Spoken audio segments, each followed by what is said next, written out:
जय भीम. आज आपण डॉक्टर बाबासाहेब आंबेडकरांचे आंबावडेकर ते आंबेडकर हे नाव कसे पडले हे बघूया. ज्यावेळी डॉक्टर बाबासाहेब आंबेडकरांनी सातारा हायस्कूलमध्ये प्रवेश केला त्यावेळी त्यांचं आडनाव आंबावडेकर असे होते. परंतु आंबावडेकर हे नाव घेताना व उच्चार करताना अवघड वाटत असे. जे हे आंबावडेकर नाव आहे त्यांच्या मूळ गाव आंबावडे गाव यातून ते नाव आलेले होते.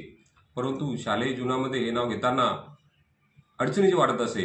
असेच साताऱ्याच्या हायस्कूलमध्ये आंबेडकर नावाचे गुरुजी होते.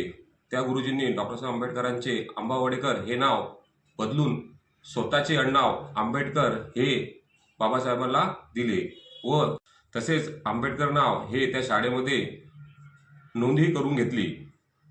डॉक्टर साहेब आंबेडकर आणि आंबेडकर गुरुजी यांचं नातं फार प्रेमळ आणि जिव्हाळ्याचं होतं.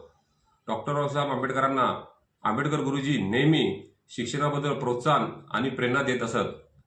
तसाच ज्यावेळेस आंबेडकर गुरुजी म्हातारे झालेले होते व डॉक्टर साहेब आंबेडकर गोलमेज स्पर्धेसाठी परदेशी जायला निघतात त्यावेळेस आंबेडकर गुरुजी बाबासाहेबांना पत्र लिहितात व त्याच्यामध्ये अभिनंदन म्हणून असे पत्र त्यांना लिहितात. पुढे चालून ज्यावेळेस आंबेडकर गुरुजी मुंबईत येतात व बाबासाहेबांच्या कार्यालयाला भेट देतात त्यावेळेस बाबासाहेब आंबेडकर आपल्या गुरुजींचा सन्मान करतात व त्यांना एक पोशाखही भेट देतात. अशा प्रकारे डॉक्टर साहेब आंबेडकर आणि आंबेडकर गुरुजी यांचे प्रेमळ आणि जिव्हाळ्याचे नाते होते.